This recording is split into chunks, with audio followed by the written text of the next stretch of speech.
किसी ने बड़े कमाल की बात कही है कि जब घर से निकलो तो प्रभु को प्रणाम करके निकलो और प्रभु से कहिए कि प्रभु मेरे साथ चलिए, क्योंकि चाहे आप घड़ी लाखों की पहने नहीं, लेकिन समय तो प्रभु के पास ही होता है। नमस्ते, मैं हूँ आरके, आपके सामने एक छोटी सी कहानी लेकर प्रस्तुत हुआ। एक संत जी पटना से वृंदावन पटना से वृंदावन जाते हैं दर्शन करने के लिए। फिर वहाँ जब वृंदावन पहुँचते हैं तो वहाँ पर जो है एक दुकान से कुछ लड्डू लेते हैं और वृंदावन में हर मंदिर में जा कर के वहाँ पर हर मंदिर में जाकर प्रभु से प्रणाम करते हैं, दर्शन करते हैं। और दर्शन करने के बाद जो लड्डू प्रसाद में बचे और उस लड्डू को अपने बैग में रख लेते हैं। उस लड्डू को अपने बैग में रखने के बाद वहाँ से कहते हैं जो लड्डू बचे हैं उनको ले जा करके अपने आश्रम में सभी को प्रसाद के रूप में वितरण कर देंगे। तो वहाँ से संत जी निकलते हैं और वहाँ जा कर के स्टेशन पहुँचते हैं। स्टेशन पर ट्रेन का वेट करते हैं। उसके बाद ट्रेन बदल लेते हैं। ट्रेन में जाते वक्त 5 से 6 घंटे का सफ़र करना था वृंदावन से। तो बीच में जा कर के कहीं मुगलसराय स्टेशन पर रुकते हैं और वहाँ कम से कम 40 से 45 मिनट ट्रेन का रुकना था। तो संध्या का समय हो रहा था। तो संत जी ने सोचा कि लाओ हम यहाँ पर हाथ पैर धो लें और उसके बाद जो संध्या का टाइम हुआ है तो हम थोड़ा सा प्रभु को संध्या वंदन कर लें और सोचा कि प्रसाद भी यहीं पर ग्रहण कर लें। तो उन्होंने हाथ पैर धुला और संध्या वंदन किया।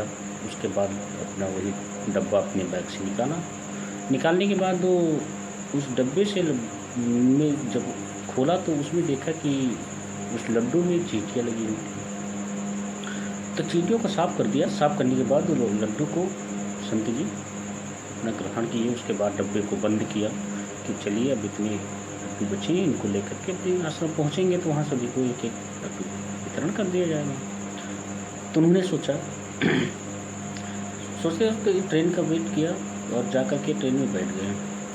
उनके दिमाग में एक अचानक से एक बात आई कि अरे मैं तो बहुत बड़ा पाप कर रहा हूँ। बहुत ही अचंभित हुए महाराज जी ट्रेन से उतरे और बाहर खड़े हुए। महाराज जी सोचे कि अगर मैं इतना बड़ा पाप कर दूँगा तो मेरे दर्शन करने का कोई महत्व नहीं होगा। वहाँ से उन्होंने ट्रेन का वेट किया और वहीं मुगलसराय से फिर वृंदावन के लिए प्रस्थान किया।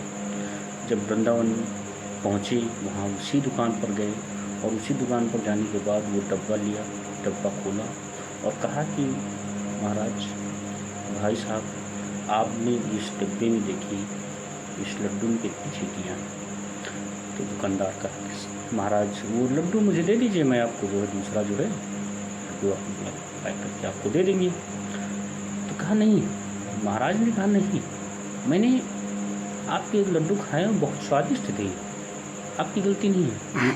मैं इसमें बहुत बड़ा पाप का भागीदार बन रहा था। जिस वृंदावन भूमि पर जिसका जन्म हुआ है मैं उसको ले जा करके दूसरी भूमि पर डाल दूँ। मेरा तो इतना सौभाग्य नहीं था कि मेरा जन्म इस पावन धरती वृंदावन में हुआ होता तो मैं भी आज यहीं पर होता। अब जिनका जन्म यहीं पर हुआ है मैं उनको ले जा करके अगर वहाँ डाल दूँगा तो मैं पाप का भागीदार बन जाऊँगा।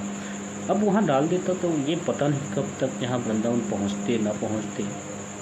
तो इसलिए मैं इनको यहाँ पर छोड़ने चला गया।